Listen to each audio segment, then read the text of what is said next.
Hello everyone! Again, this is Miss Sei Caranza, licensed real estate broker based in Cavite. And right now po, I'm going to make a virtual tour papuntang Estancia Enclaves to all of our new viewers and subscriber nga po pala. Ang Estancia Enclaves is located along highway ng Barangay Halayhay, Tanza, Cavite. Ito po yung subdivision na nakatayo lamang along highway ng Antero Soriano Road. Si Antero Soriano Road po ay ang main highway ng Tanza, Cavite na dumudugtong sa Centennial Road na papuntang Cavitex Expressway na dumudugtong din sa Coastal Road na papuntang PTEX Terminal, pa-EDSA, pa-NAIA Road at pa-Manila. Kaya naman po napakadaming home buyers namin na number one option si Estancia Enclaves dahil talaga namang napaka-commuter friendly. Commuter friendly kasi po paglabas nyo pa lamang po ng subdivision ay mga buses na papuntang PTEX ang masasakyan ninyo. May mga UB Express going Mall of Asia, may mga Paloton at may mga jeep and buses going SM Bacoor at Zapote Las Piñas. 24/7 access. Kaya kahit walang service or may visitors po na nais pumunta sa inyong bahay, papunta dito ay madali lamang mag-commute at mapunta ng subdivision natin. Also, sa PTEX po may buses din doon na diretso na sa Tanza. Sabihin nyo lamang po sa driver o konduktor na ibaba po kayo sa Estancia Enclaves. And, iyon na po yung subdivision natin. We were only 40 minutes drive from PTEX at kagandahan dito, one ride away ka lang from PTEX. Very commuter friendly. Dahil along highway ang subdivision, lahat ng necessity din ng isang pamilya ay nasa paligid lamang. From the gate ng subdivision, mga 300 meters po, Jollibee at Chowking na. And katapat ng Jollibee ay yung government school natin sa Tanza na may mga private school din po nakatabi. Yung government school po natin ay walkable actually lang from the gate ng ating subdivision. At katapat po ng Jollibee ay wet and dry market na kaya pag gusto po ninyong mamalengke ng fresh good, 200 meters lang from the subdivision, pwede rin kayo magpahatid ng through tricycle or pwede rin e-bike kung marami po kayong bitbit. Katabi rin po ng wet and dry market natin ay private hospital na JNRAL Medical Hospital. Kaya malapit din tayo sa hospital.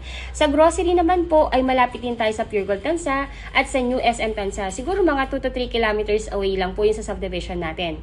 By the way po, sa SM Tanza, doon po itatayo yung magiging Cavitex 2. Kaya mas lalong mapapabilis ang biyahe papuntang Manila at PTEX pag natapos na po ang Cavitex 2. Hindi nyo na kailangan duman ng Centennial Road para makarating sa Cavitex.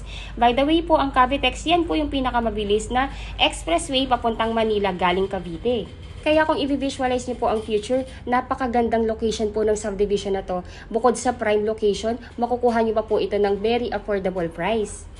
Ang Estancia Enclaves po ay ang nag-iisa na lamang na available na subdivision na along highway ng Antero Soriano Road.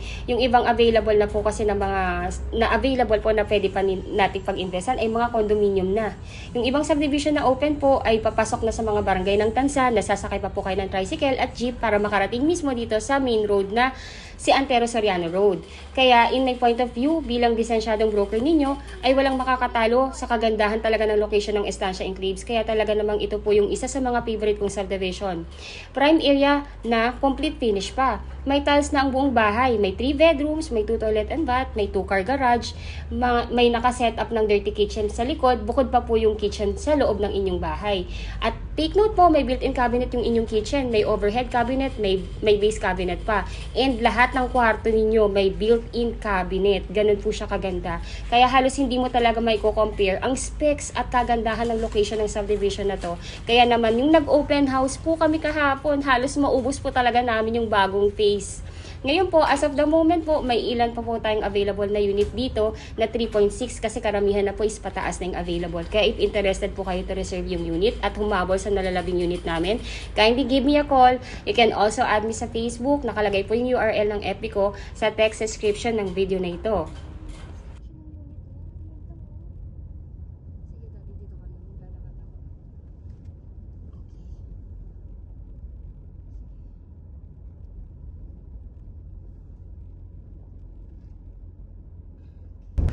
Hello everyone! So ayun, I'm back. So again, this is Miss Sei. So what I'm showing you right now is yung actual na phase na ongoing namin dito sa Estancia Enclaves. Ayun po. So ayun po, nakikita nyo dito, yan po yung isang available na corner lot. Yan po yung i-reserve ng isang client namin. Ayan po yung itong dilaw na yan. Ayan po. So, ito sa mga client ko po na nag-aabang ng corner lot, available pa po yan. Ito po. So na. Yan. Ito po available po ito. Tsaka ito. Parehong nakatayo na yan. This one is 4.9. Ito dito ay 4.4. Ayun po. So, ito po yung ano natin. Ito kasi yung magiging ano natin. Ito po yung ating main road going dito sa base na to. So, may present ko rin sa inyo yung mapa. Ayan po, ito yung isang available. Then, yung sa likod niya available din. Tapos po, ito naman, ito yung sa, may isa pa rin po kasing client namin na gusto rin mag-reserve sa unit na to. So, ayan, available. Ito po yung block na pagkukuhanan niya ng unit. Ayan, so, ongoing na yung construction niya. Ayan na siya. Wow, ang galing. Sir, saglit lang po Ang galing, ang ganda. Ongoing na po siya. Ayan po yung bahay. Ayan po yung ito po yung block. Ito yung block na pagkukuhanan po. Sorry. Ayan, so, bawal kasi ako pumasok dito Kaya hanggang dito lang po ako sa may gate lang ng face na to.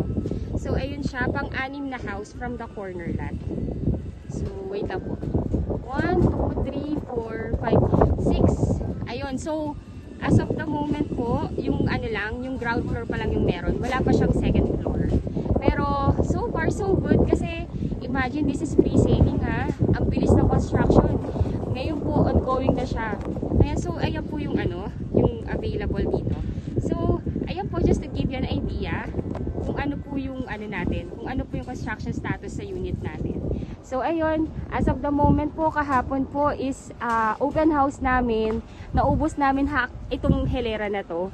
So, yung unit lang ng isang client na magre-reserve, yun na lang available sa hilera na to. Tapos, dito po sa may perimeter, yan po, meron pang available dyan. Pero, yun nga po, yung dito po sa area na to, itong block na to na nakita ninyo ongoing yung construction, halos ma-sold out na namin yesterday po yan. Ayun po, so, pakita ko lang po sa inyo. Again, yung ating napakaganda ng location ng mga available ngayon. And ito po kasi kagandahan dito, napakaliit lang ng face. Kaya walkable talaga siya from the face going dito. Kasi ito po yung magiging main na rotonda. I mean yung magiging main gate. Ayan. Tapos katapat lang nun, kung nakita niyo yung bulldozer, yung truck na yan, yan po, dyan po itatayo yung amenities and ongoing na po ngayon construction yan. So, habang meron pa tayong available dito sa bagong phase, let me know po, baka gusto nyo na yung i-reserve. Sayang po yung ating pagkakataon. Napakasulit po dito sa estancia. This is only 3.6 million Complete finish with tiles na po yan. And take note, duplex po yan. Napakabihira na po ng duplex dito tsaka ng single attach. Kaya karamihan din ng mga kliyente namin naghahanap ng single attach na wala na nga rin pong available na single attach ngayon. Duplex po yung kinukuha nila. Napakasulit po. This is prime location along highway. As in, paglabas mo ng gate, ng subdivision, sakay na ng mga bus going sa PTEX, Mall of Asia, may Pasaporte Las Piñas, SM Bacoor, and ayun po, halos point to point. Ayun, so again, ito po yung inner unit. Ayan. Para po yan sa isang client ko. Ngayon po, kung gusto niyo pong mag-reserve ng inner unit, may available pa naman po. Let me know lang po. Tapos, ito yung corner lot na available pa. Ito for occupancy na ito. Nakatayo na yan, no? Again, ito po is, ito po yung corner lot na isang available. Ang lapit nga. Ito yung mismong main road. Papunta dito sa sa place na to. Yan po, available po yan. Tsaka ito. I'm sorry po, hindi ko po yan pwedeng pasukin kasi po as engineering protocol, bawal pong pasukin ng phase pag under construction pa. Ayun. Di ba kuya? Thank you po. Salamat sir. Sige po, bye-bye po. Thank you. Ayun po. Thank you so much for watching po. And again, if you are new to my channel, please don't forget to subscribe and hit the bell button found at the lower right of this video screen. Thank you so much for watching. Again, this is Miss Yay Carranza. My number is already posted in this video. And if you have any questions, if you want to do the pre-tripping or reservation, please let me know. I have two best agent din po na humahandle ng YouTube channel ko na to, na si Miss Stephanie Francisco at si Miss Ella de la Cruz. Ayun po, thank you so much for watching and God bless you all po. Thank you po.